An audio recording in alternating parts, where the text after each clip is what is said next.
The October morning in Austin, Texas was crisp and clear when Detective Sarah Martinez received the call that would change everything she thought she knew about missing persons cases. She was sitting in her patrol car outside a Whataburger on South Lamar, finishing her coffee and watching the early commuter traffic on I-35, when her radio crackled to life. "Detective Martinez, we've got a situation out in West Texas. Sheriff's Department in Presidio County found something you need to see. It's about that missing trucker case from 2018. Sarah's stomach tightened. Jake Morrison, the 42-year-old long-haul trucker from Killeen who had vanished without a trace on a routine run from Austin to Denver. His 18-wheeler had been spotted on traffic cameras leaving Austin on Interstate 35 North at 11:47 p.m. on March 15, 2018. After that, nothing.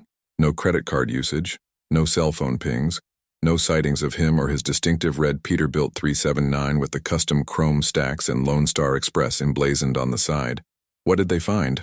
Sarah asked, already knowing the answer would complicate her life significantly. "His truck, Detective. Jake Morrison's rig. Sitting in the middle of the Chihuahuan Desert about 40 miles northeast of Marfa. Looks like it's been there for years." 2 hours later, Sarah was driving west on Highway 90, watching the landscape transform from the rolling hills of central Texas to the stark, haunting beauty of the Trans-Pecos Desert region. The radio played classic country, Willie Nelson singing about being on the road again, and Sarah couldn't help but think how fitting it was. Jake Morrison had lived on the road and apparently he had died on it too. Sheriff Bob Hendricks met her at the scene, a weathered man in his 60s who looked like he'd been born wearing that cowboy hat and badge. The truck sat in a clearing about a quarter-mile off the highway, accessible only by a rough dirt road that looked like it hadn't been used in decades. "Hell of a thing," Sheriff Hendricks said, spitting into the dust. "My deputy Carlos was out here tracking some cattle rustlers when he spotted the sun reflecting off the chrome. Truck's been here a while, that's for sure." Sarah approached the massive red Peterbilt, and immediately she could see something was wrong with this picture. The truck was facing east, toward Austin, the opposite direction from where Jake had been headed. More importantly, it was pristine. 6 years in the Texas desert should have left it sand-blasted and sun-faded, but except for a light coating of dust, it looked like it had been driven off the lot yesterday. "Sheriff, when exactly did your deputy find this?" "Yesterday afternoon around 4 p.m. We secured the scene and called you folks in Austin since that's where the missing person report was filed." Sarah walked around the truck, noting details. The tires still had good tread. The chrome was unscratched. Even the license plates were clearly readable, showing Jake's Texas commercial registration that had expired in 2019. "Has anyone opened it up yet?" "Waiting for you, Detective. Though I did peer through the windows. Cab looks normal, but there's something you need to see." Sarah climbed up to look through the driver's side window. The interior was exactly as she would have expected from a long-haul trucker. CB radio, thermos cup in the holder, a small cooler, maps scattered on the passenger seat. But on the driver's seat was something that made her blood run cold. Jake Morrison's logbook, open to an entry dated March 22, 2018, a full week after he had disappeared. "Sheriff, we need to get this truck to a forensics lab in Austin, and I need to see that logbook." Using proper evidence handling procedures, they carefully extracted the logbook from the cab. Sarah flipped through the pages, her confusion growing with each entry. The handwriting was definitely Jake's. She had compared it to his employment records during the original investigation, but the dates were impossible. March 16, 2018. "Strangest thing happened last night. Pulled over at that rest stop north of Georgetown to grab some sleep, but when I woke up wasn't on I-35 anymore. GPS showing I'm somewhere in New Mexico, but I swear I never drove there. Truck's acting funny too. Radio's picking up signals I can't identify." March 18, 2018. "Third day now. Can't reach dispatch, can't reach home. Every time I try to head back to Texas, I end up somewhere else. It's like the roads are changing while I drive them. Saw another truck driver yesterday who swore he'd been missing for 5 years, but he looked exactly the same as when he started his run." March 20, 2018. "Met a woman at a diner in what should have been Amarillo but looked more like 1950s New Mexico. She knew my name before I told her. Said she's been waiting for drivers like me. Said there are places between the highways where time works differently. Starting to think I'm losing my mind." March 22, 2018. Final entry. The woman was right. "There are roads that exist between our roads, rest stops that aren't on any map, truck stops where the coffee never gets cold and the conversations never end. Some of us choose to stay. Some of us don't get a choice. If someone finds this, tell my wife I'm sorry. Tell her I tried to come home. Sarah read the final entry 3 times before it sank in. She looked around the vast emptiness of the West Texas desert, where the afternoon heat was creating shimmering mirages on the horizon. Could a man really disappear for 6 years and then simply leave his truck in the middle of nowhere? Sheriff, I need to interview Jake Morrison's family, and I need to track down anyone else who might have reported similar disappearances. Detective, Sheriff Hendricks said slowly, there's something else you should know. This isn't the first truck we've found out here. Sarah turned to look at him. What do you mean? Over the past 20 years, we've found maybe a dozen abandoned trucks in various spots around the desert, always perfectly preserved, always with strange stories in the logbooks. Most folks just assume the drivers abandoned them and hitchhiked back to civilization, but none of those drivers were ever seen again either. The drive back to Austin gave Sarah plenty of time to think about what she'd seen. The logical part of her mind insisted there had to be a rational explanation. Maybe Jake had suffered some kind of mental breakdown, driven his truck out into the desert, and then wandered off to die of exposure. Maybe someone had stolen the truck and abandoned it. Maybe the logbook entries were some kind of elaborate hoax. But the truck had been too well preserved. The logbook entries had been too detailed, too consistent with Jake's personality and writing style. And then there was the matter of those other trucks Sheriff Hendricks had mentioned. Back in Austin, Sarah decided to start with Jake's family. His wife Linda still lived in the same house in Killeen, where they'd raised their 2 kids. Sarah had interviewed her extensively during the original investigation, and had always felt that Linda was hiding something. Linda Morrison answered the door looking older than her 51 years, with prematurely gray hair and lines around her eyes that spoke of years of worry. When she saw Sarah's badge, her expression immediately became guarded. Mrs. Morrison, I'm Detective Martinez. We worked together on your husband's missing person case 6 years ago. I remember you. What do you want now? I thought the case was closed. We found Jake's truck, out in West Texas near Marfa. Linda's reaction was not what Sarah had expected. Instead of relief or shock, she simply nodded, as if she'd been expecting this news for years. Can I come in? I have some questions about what we found. Linda's living room was exactly as Sarah remembered it. Family photos covering every surface, Jake's CB radio sitting on a shelf like a shrine, and a general sense that time had stopped on March 15, 2018. But Sarah noticed something new, a small collection of books on a side table, all dealing with unexplained phenomena, missing persons, and something called highway anomalies. Mrs. Morrison, when we spoke 6 years ago, you mentioned that Jake had been acting strange in the weeks before he disappeared. Can you tell me more about that? Linda was quiet for a long moment, staring at one of the family photos. Detective, how much do you know about the trucking community? Not much beyond the basics. Truckers talk, Detective. They've got their CBs, they've got their truck stops, they've got their routes, and they've got their stories. Stories about roads that don't exist on maps, about drivers who disappear and then show up years later with no memory of where they've been, about stretches of highway where time seems to skip. Sarah leaned forward. What kind of stories was Jake hearing? There's this thing truckers call the Phantom Highway, supposed to be a stretch of road that connects to I-35 somewhere north of Austin, but it's not on any official map. Drivers who've been on it say it takes you to places that aren't quite normal. Truck stops that look like they're from the 1950s. Diners where the same customers have been sitting in the same booths for decades. Repair shops that can fix problems that shouldn't exist. And Jake believed these stories? Jake didn't believe in much besides hard work and diesel fuel, but in the weeks before he disappeared, he kept talking about strange radio transmissions he was picking up on his CB, voices that seemed to be calling for help but from locations that didn't exist, coordinates that led to empty fields or desert. Linda got up and walked to a desk in the corner of the room. She returned with a notebook that Sarah recognized as Jake's personal journal. I didn't show you this before because I thought you'd think I was crazy, but Jake wrote down some of those transmissions. Sarah opened the notebook and found page after page of Jake's handwriting, documenting strange radio calls. March 3, 2018. CB chatter on Channel 19 around 2 a.m. Driver calling himself Ghost Rider, claiming to be stuck at a truck stop that's been closed since 1987. Gave coordinates that put him in the middle of Lake Travis. March 8, 2018. Female voice on emergency channel crying about being lost for 3 years or maybe 3 hours. Says her GPS shows her at mile marker 237 on I-35, but there is no mile marker, 237 on I-35. March 12, 2018. Multiple voices now, all claiming to be lost drivers. They talk about a place they call the network, roads that exist parallel to our highways, where the rules are different. Some of them sound scared. Some of them sound like they've been there so long they don't want to leave. Sarah read through dozens of similar entries, each one more disturbing than the last. According to Jake's notes, he had been documenting these transmissions for months before his disappearance. "Mrs. Morrison, why didn't you tell me about this during the original investigation?" "Because I knew how it would sound. My husband, a rational man who'd been driving trucks for 20 years, suddenly starts believing in ghost highways and parallel dimensions. You would have written him off as mentally unstable, but you believed him?" Linda looked directly at Sarah.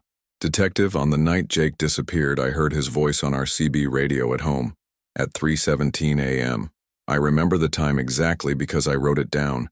He was calling for help, saying he was lost and couldn't find his way back to I-35. But according to your investigation, Jake's truck was last seen on traffic cameras at 11:47 p.m. that same night, already heading north on I-35. Sarah felt a chill. "You're saying he called you more than 3 hours after he was supposed to have already been on the highway?" "I'm saying my husband called me for help from a place that doesn't exist, 4 hours after he disappeared."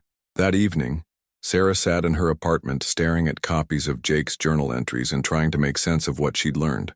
The rational explanation was that Jake had suffered some kind of psychological break, possibly brought on by stress or isolation from long-haul driving. But the physical evidence didn't support that theory. The truck had been too well preserved, and the logbook entries were too detailed and consistent. She decided to approach the problem from a different angle. If there really were other missing truckers, there would be reports, patterns, something in the official record that might explain what was happening. Using her access to law enforcement databases, Sarah spent the night searching for missing trucker cases throughout Texas and the surrounding states. What she found disturbed her. Over the past 30 years, there had been 127 reported disappearances of long-haul truckers in Texas alone. Of these, 23 had involved drivers who were last seen on I-35, and another 15 had involved drivers whose trucks were later found abandoned in remote desert locations, perfectly preserved despite years of exposure. Most disturbing of all, Sarah found a pattern in the timing of the disappearances. They seemed to cluster around certain dates: the spring and fall equinoxes, the summer and winter solstices, and oddly, around the new moon. Jake Morrison had disappeared 3 days before the spring equinox. The next morning, Sarah decided to visit the truck stop where Jake had last been confirmed to be seen by witnesses. The TA Travel Center north of Georgetown was a massive complex that served hundreds of truckers every day, with fuel pumps, a restaurant, a convenience store, and a motel. The night manager who had been working when Jake disappeared was a man named Carlos Mendez, a 30-year veteran of the trucking industry who had seen everything the highway had to offer. "I remember Jake Morrison," Carlos said when Sarah showed him Jake's photo. "Good driver, always polite, never caused trouble. But that last night, man, something was off." "How so?" "He came in around 10 p.m., fueled up like normal, bought his usual coffee and snacks. But when he was walking back to his truck, he stopped dead in his tracks and started staring at something in the parking lot. I looked, but I didn't see anything unusual." "What was he staring at?" "That's the thing. It was just an empty parking space. But Jake stood there for maybe 5 minutes like he was watching something I couldn't see. Then he got in his truck and drove off. But instead of heading north toward the I-35 on-ramp like he should have, he drove toward the back of the lot." Sarah looked around the truck stop parking lot. "Toward the back? Where does that lead?" "Nowhere, really. There's an old access road back there that used to connect to a ranch, but it's been closed for years. Dead end." "And you're sure that's the direction he went?" Carlos nodded. "Positive. I watched because it seemed so strange. His truck went around the back of the building and then, well, I assumed he'd turned around and come back. But when I checked later, his truck was gone. Could he have left through a different exit?" "Detective, I've been working here for 30 years. I know every way in and out of this place. There's only one exit that leads to I-35, and Jake Morrison didn't use it." Sarah walked to the back of the truck stop complex, following the path Carlos had described. Sure enough, there was an old paved road that led away from the main parking area, but after about 100 yards it simply ended at a cattle gate with a no trespassing sign. She was about to turn back when she noticed something odd. The pavement of the old road was cracked and weathered, as she would expect from a road that hadn't been maintained in years. But there was a section, right where the road should have ended, where the asphalt looked newer, smoother. Sarah knelt down to examine the pavement more closely. The newer section was about the width of a truck lane, and it seemed to continue beyond the cattle gate, though she couldn't see where it led because of the heavy brush. "Find something interesting?" a voice said behind her. Sarah turned to see an elderly man in overalls and a worn cowboy hat. He had the look of someone who had spent his entire life working outdoors. "I'm Detective Martinez, Austin PD. I'm investigating a missing person case. Are you the property owner here? Name's Bill Crawford. I own the ranch on the other side of that gate. You're looking into one of them missing truckers, aren't you?" "How did you know?" Bill spat into the dust. "Because you're not the first cop to come sniffing around that old road. Over the years, I've had maybe a dozen different officers ask me about drivers who seem to just vanish right around here. What can you tell me about this road?"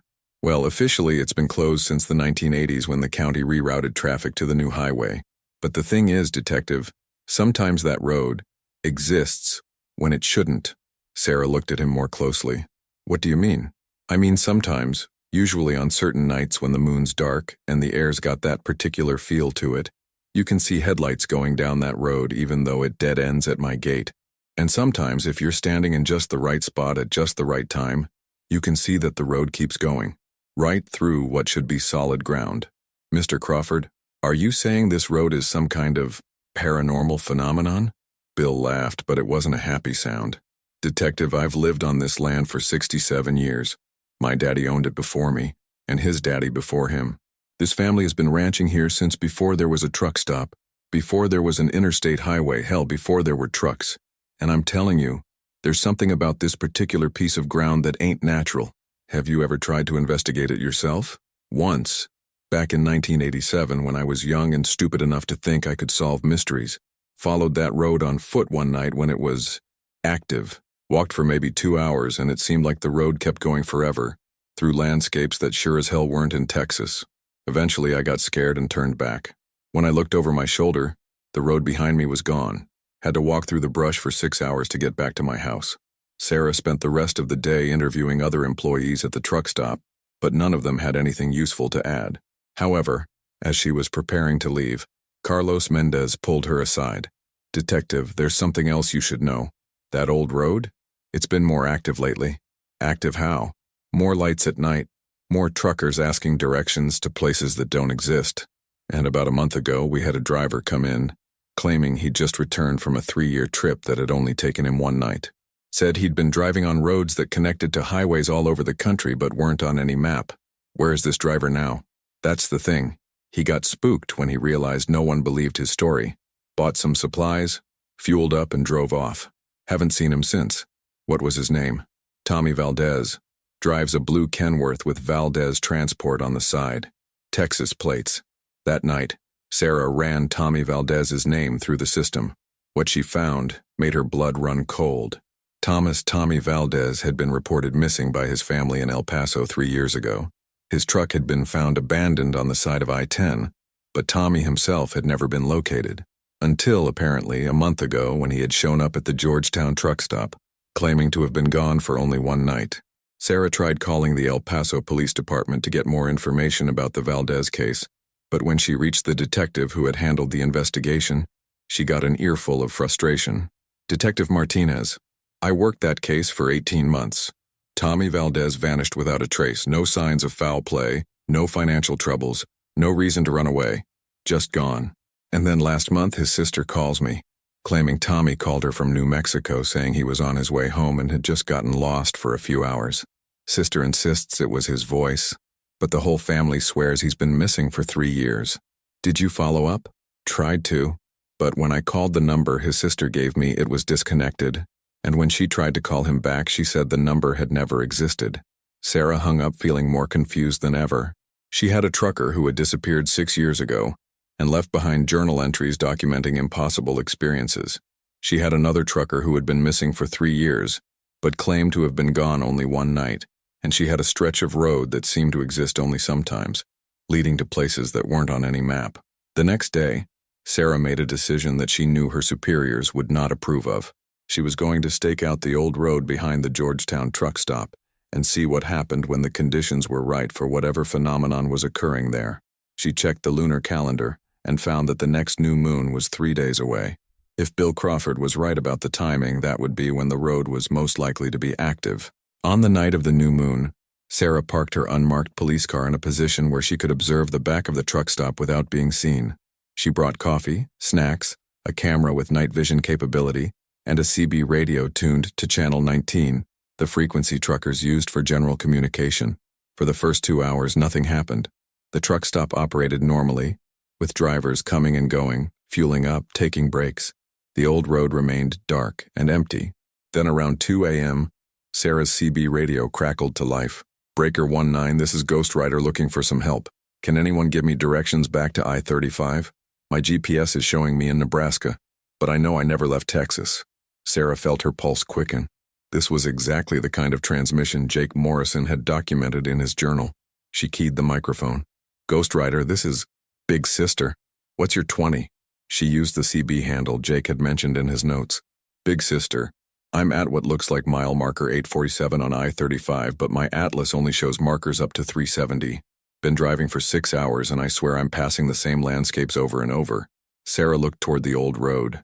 In the moonless night, she could see something that shouldn't have been there. A faint glow as if there were streetlights where only darkness should exist. "Ghost Rider, can you see any landmarks? Truck stops? Rest areas? Anything distinctive?" "Negative, Big Sister. Just highway and empty land, but the weird thing is I keep passing other trucks, and when I try to hail them on the radio, they don't respond. It's like they can't hear me." Sarah grabbed her night vision camera and focused it on the old road. What she saw through the viewfinder made her question her sanity. The road was there. Not just the broken pavement that ended at Bill Crawford's gate, but a complete highway that stretched into the distance, illuminated by streetlights that cast a strange, blue-white glow. And on that highway, she could see the headlights of several trucks moving at normal highway speeds. "Ghost Rider, this is Big Sister. I need you to look for an exit. Any exit. Take the first one you see and tell me what you find." "Copy that, Big Sister. I see one coming up now. Exit 1000 to Georgetown. But I've been through Georgetown 100 times and this doesn't look right." Sarah's heart pounded. Georgetown was exactly where she was positioned. "Take the exit, Ghost Rider, and keep talking to me." "Roger. Taking exit 1000 now. This is the weirdest truck stop I've ever seen. Looks like something from the 1950s, but everything's in perfect condition. There's a sign that says, 'Last Stop Truck Plaza, Fuel, Food, and Rest for the Weary Traveler.'" Through her night vision camera, Sarah could see a truck, a modern semi with what looked like Ghost Rider painted on the side, pulling into the area behind the Georgetown truck stop. But instead of the empty lot she knew was there, the camera showed a fully equipped truck stop with vintage-style buildings and old-fashioned fuel pumps. "Ghost Rider, I need you to stay with your truck. Don't go inside any buildings." "Why not, Big Sister? This place looks safe enough. There are other drivers here and they're all waving at me like they know me." "Ghost Rider, trust me on this. Stay with your truck and try to find a way back to the main highway. The road you're on, it's not normal." There was a long pause before Ghost Rider responded. "Big Sister, how do you know about this place? Are you one of us?" "One of who?" "The lost ones. The drivers who found the network and can't find their way back." Sarah felt a chill. "Ghost Rider, I'm trying to help you get home. What's your real name?" Another long pause. "My name is Jake Morrison. I've been lost for, well, my logbook says 6 years, but it only feels like a few hours. Big Sister, if you're really out there in the normal world, you need to tell my wife Linda that I'm okay. Tell her I'm still trying to find my way home." Sarah nearly dropped the microphone. Jake Morrison from Killeen. You know me?" "Jake, this is Detective Sarah Martinez, Austin PD. I've been looking for you for 6 years. Your truck was found in the desert near Marfa." "Detective, that's impossible. My truck is right here with me, and I just left it in the desert this morning so someone would find it and know I was trying to get home." Sarah realized with growing horror what was happening. Jake wasn't just lost in space. He was lost in time as well. His perception of events was completely different from reality. "Jake, listen to me carefully. Can you see a way off that truck stop lot? Any road that leads away from where you are? There's the road I came in on, but it seems to go deeper into whatever this place is. And there's another road, a smaller one that has a sign pointing toward real-world exit. Take that road, Jake. Take it now, and don't stop for anything." "Roger that, Detective. I'm heading for the real-world exit now." Through her camera, Sarah watched the truck with Ghost Rider painted on the side drive toward the back of the truck stop lot. As it approached the area where the real road should have ended at the cattle gate, the truck seemed to fade, becoming more and more translucent until it disappeared entirely. The CB radio was silent for several minutes. Then Jake's voice came back, but weaker, filled with static. "Detective Martinez, I can see regular highway lights ahead. I think I'm coming back to normal roads. Keep going, Jake. Don't stop until you're sure you're on I-35. Detective, there's something you need to know. This place, this network, it's not just for lost truckers. There are cars, motorcycles, even RVs. People have been getting lost on these phantom highways for decades. Some of them choose to stay because time works differently here. Some of them can't find their way out." The radio crackled with heavy static. "Detective, I'm losing the signal. If I don't make it back, tell Linda I love her. And tell her that the roads between worlds are real. And someday maybe the lost ones will find their way home." The CB went silent. Sarah sat in her car for another hour, but she heard nothing more from Jake Morrison. The phantom truck stop had vanished from her night vision camera, leaving only the empty lot behind the Georgetown Travel Center. When the sun came up, Sarah drove home with more questions than answers. She had witnessed something that defied rational explanation, spoken to a man who had been missing for 6 years, and seen a highway that existed only in the spaces between reality. But she had no proof, no recordings that would be believed by her superiors, no evidence that would stand up in court. Over the next few days, Sarah waited for news that Jake Morrison's truck had been found on I-35, that he had contacted his family, that he had somehow made it back to the real world. But no such news came. A week later, she called Linda Morrison. "Mrs. Morrison, this is Detective Martinez. I wanted to check in with you about something. Have you heard from Jake recently?" There was a long pause. "Detective, that's a strange question. Why would I have heard from Jake? I thought perhaps he might have tried to contact you." "Detective, my husband has been dead for 6 years. I don't expect to hear from him." Sarah was confused. "Mrs. Morrison, we found his truck in West Texas, remember? With the logbook entries showing he survived for at least a week after his disappearance." "Detective, I think you might be confused. Jake's truck was found 2 days after he disappeared, abandoned on the side of I-35 north of Austin. There was no logbook, no evidence he had survived. The case was closed as a probable suicide." Sarah hung up the phone with a growing sense of unreality. She immediately went to her case files and pulled out the Morrison folder. What she found made her question her own sanity. All of her notes about finding the truck in West Texas were gone. The photographs of the perfectly preserved Peterbilt were missing. The copies of Jake's logbook entries had vanished. According to the official record, Jake Morrison's truck had been found abandoned on I-35 with no clues to his fate, and the case had been classified as a probable suicide due to mental distress. But Sarah remembered everything clearly. She remembered driving to West Texas, examining the truck, reading the logbook entries, talking to Jake on the CB radio. She remembered it all, but apparently she was the only one who did. That night, Sarah went back to the old road behind the Georgetown truck stop. She brought her CB radio and waited until 2 a.m., the time when the phantom highway seemed to be most active. At exactly 2:17 a.m., her radio crackled to life. "Breaker 19, this is Jake Morrison. Big sister, are you out there?" Sarah keyed the microphone with shaking hands. "Jake, this is Big sister. I'm here. Detective, I made it back to I-35 like you said, but something's wrong. Every time I try to exit the highway to go home, I end up back on the network. It's like the real world doesn't want me anymore. Jake, keep trying.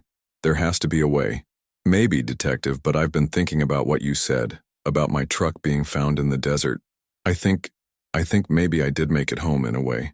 Maybe I left my truck where someone would find it, with my logbook so people would know that the lost drivers are real." "Jake, your family doesn't remember the truck being found in the desert. They remember it being found on I-35. A long pause. "Detective, maybe that's how it works. Maybe when someone crosses over from the network back to the real world changes to accommodate their return. Maybe my truck being found in the desert happened in a different version of reality. That doesn't make sense, Jake. Nothing about this makes sense, Detective. But I've learned that sense and reality aren't the same thing. There are roads between worlds, and once you've driven them, you see things differently. Jake, is there anything I can do to help you? You already helped me, Detective. You gave me hope that the real world still exists, even if I can't quite reach it. That's more than most of the lost drivers have. What should I do with what I know?" Tell the story, detective. Tell people that the highways hold more mysteries than they can imagine. Tell them that sometimes, late at night on empty roads, they might catch a glimpse of something that isn't supposed to be there. And tell them that if they ever find themselves on a road that doesn't exist on any map, they should turn around immediately. Will I hear from you again? Maybe, detective. The network touches the real world in different places at different times. Maybe someday I'll find a permanent way back. Until then, I'll keep driving and I'll keep hoping. The radio went silent, and this time Sarah knew it would stay that way. 6 months later, Detective Sarah Martinez retired from the Austin Police Department. She had tried to document her experiences, to create an official record of the Phantom Highway phenomenon. But every report she filed was either lost, misplaced, or mysteriously altered. She moved to a small town in East Texas and opened a private investigation agency specializing in missing persons cases. Her first case came from a woman in Houston whose husband, a long-haul trucker, had vanished on I-10 near Beaumont. Sarah took the case because she had learned that some mysteries can't be solved by conventional means, but they can be witnessed, documented, and remembered. And sometimes, that's enough. Late at night, when she was driving the back roads of East Texas, Sarah would tune her CB radio to Channel 19 and listen for voices calling from the spaces between worlds. Voices of the lost drivers who had found roads that didn't exist on any map, who had discovered that the highway system held secret passages to places where time moved differently and the rules of reality were more flexible. She never heard Jake Morrison's voice again, but she heard others.